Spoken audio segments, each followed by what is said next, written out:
Hello guys, what's up? So in this video I'm going to show you how you can add video filter in Snapchat. So let's open Snapchat. Let's record a video. 1 2 3 4 5. Okay, so once your video is done, just slide towards right and you'll see different filters, and you can see this is the rewind filter. Slide again. This is the fast forward.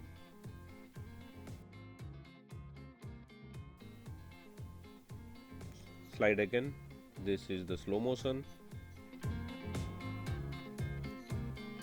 So that's all guys. Likewise you can keep different filters in Snapchat.